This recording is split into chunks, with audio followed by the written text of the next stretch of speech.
There are lots of things all around us, exciting things that surround us. But how does it work? Do you know? How is it made? Do you know?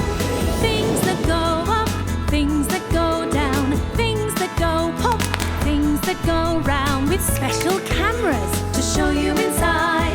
It's going to be a big surprise. But how does it work? Do you know? How is it made? Do you know? Do you know? Let's find out! Hello, I'm Maddie, and today I'm sending a letter in the post. Have you ever sent a letter to someone? You can send birthday cards, thank you notes, or even a postcard from your holiday, and they can go anywhere in the country and all across the world. Today, I'm sending a letter to the CBeebies house. But do you know how a letter travels through the post? Let's find out. How does it work? Posting a letter. I've got my letter and I'm going to post it in this post box here. But to post a letter, we need to put an address on the front of the envelope. Most addresses start with a house number or a building name, and then a street, and then a town or a city, and lastly, we put something called a postcode. And a postcode is made up of different numbers and letters, and every street has a different postcode. But there is something missing. I need to stick something to this envelope. Do you know what it is? Yes, that's right, it's a stamp. There we are. Right, let's pop it in the post box and find out what happens.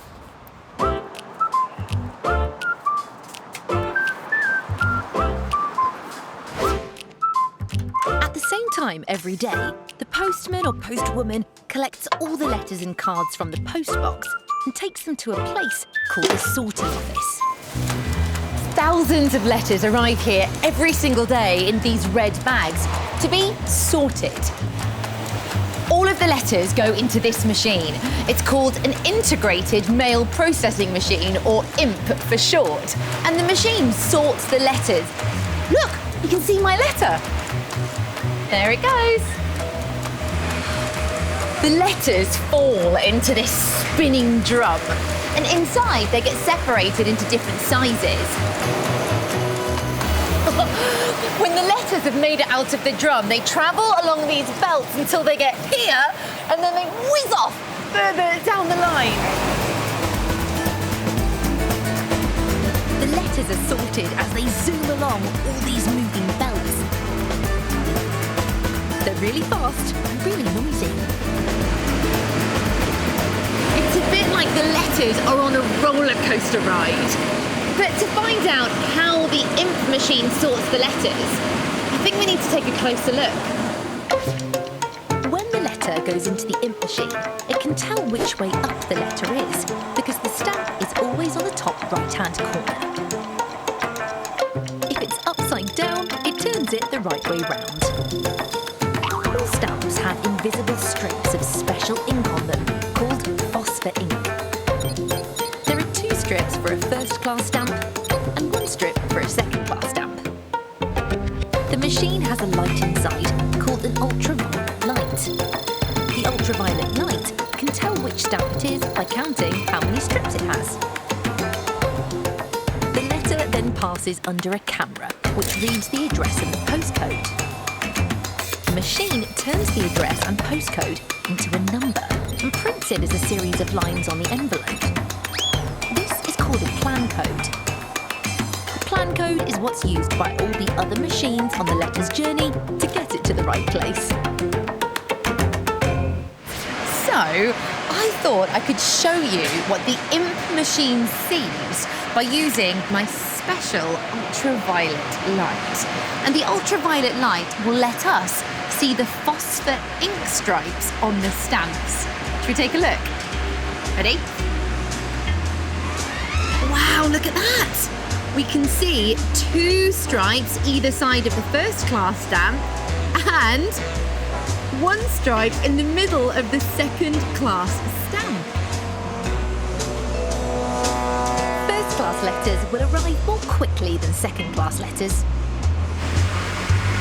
The sorted letters come out of the ink machine on these trays. Thanks! And here is our letter. And can you see this little pink strip here? That's the plan code. So from now on, all of the other sorting machines will know where this letter's going. Next, the letter is put onto a trolley and loaded into a van with other letters that are going to the same part of the country. And ends up here, at a local delivery office. The last step is to sort the letters that have been addressed to the CBeebies house. They're put into a big grey bag.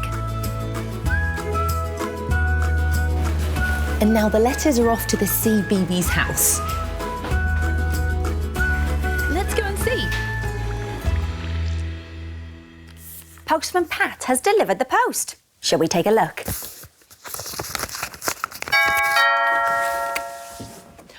Wow, here I am inside the CBeebies house.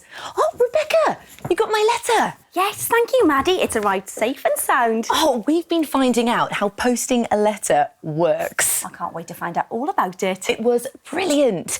What was your favourite bit? Do you remember the name of the machine that read the addresses? That's right, it was called the Imp machine. Did you hear the sound the Imp machine made? It was really noisy. And did you see the phosphor ink stripes on the stamps under my UV light?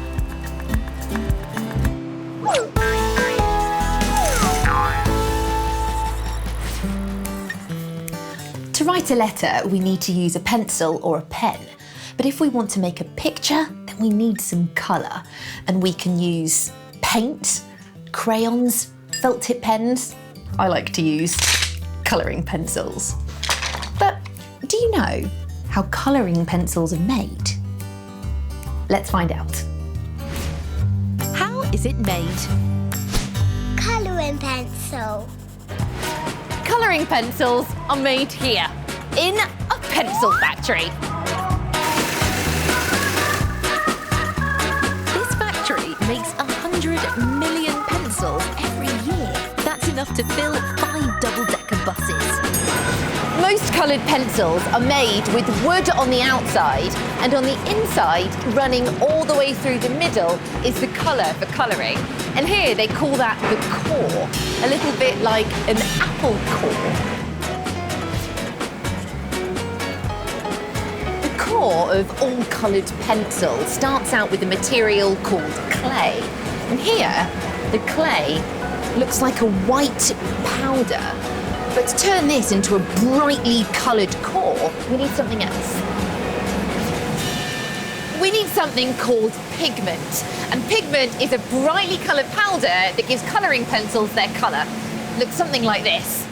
Wow, we have a bright pink. In here, there's a blue. We've got, whoa, look at that yellow. We will see lots of different colours being made today. First, the pigment and clay powder is poured into a mixing machine, along with some water. In it goes!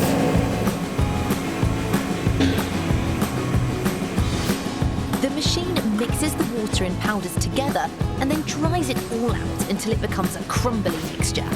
This one is going to be a brown-coloured core.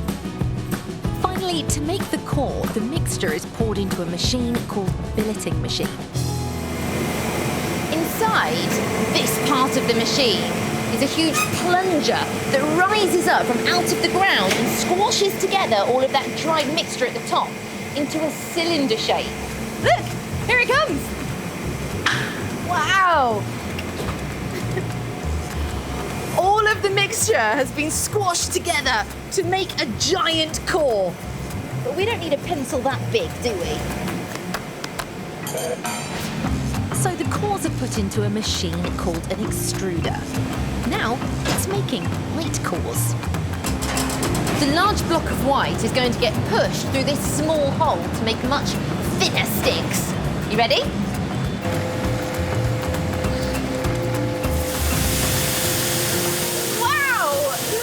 fast it goes! The thin white sticks are pushed out and caught by chains which roll them out of the machine. I can't believe how many thin sticks that one large block of white is making. The sticks are rolled in a machine to make sure they're straight. Then baked in an oven. And finally, dipped in melted wax.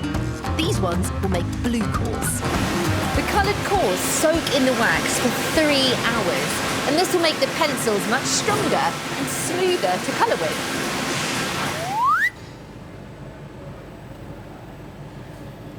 There we go. The wax has made it lovely and smooth to draw a big smiley face with. So now it's time to make the outside of the pencils. These are the pieces of wood that are going to make our pencils. And can you see they have grooves in them? And those grooves are just the right size for one colour core. That means that this piece of wood will make 1, 2, 3, 4, 5, 6, 7, 8. 8 coloured pencils.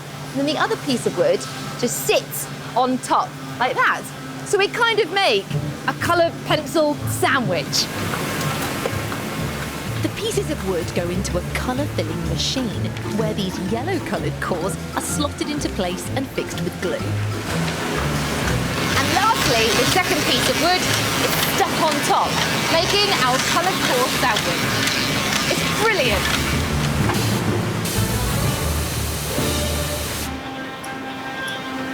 Next, those pencil sandwiches are broken down into single colouring pencils that we can use. And for that, the wooden block is pushed through a set of these. And these are what give the pencils their shape. But they are falling out of the machine so quickly. I think we should take a look with my special camera. This is my special slow motion camera, and it lets me see things slow right down. So let's take a look at these pencils coming out of the machine. Wow, they look a bit like little worms popping out. Finally, the pencils are sharpened to give them their pointed ends. And here we have some brand new finished colouring pencils. And these ones are a brilliant bright green colour. Oh, I can't wait to get colouring in. I loved seeing how pencils are made. What was your favourite bit? Do you remember the name of the powders that give colouring pencils their colour? That's right, they're called pigments. Did you hear the sound of the cores rattling around as they were straightened out? And did you see the pencils popping out on my special slow motion camera?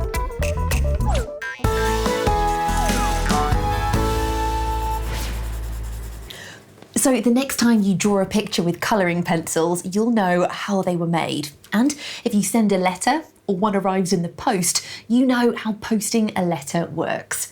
Right, I'm going to go back to colouring in. I'll see you next time.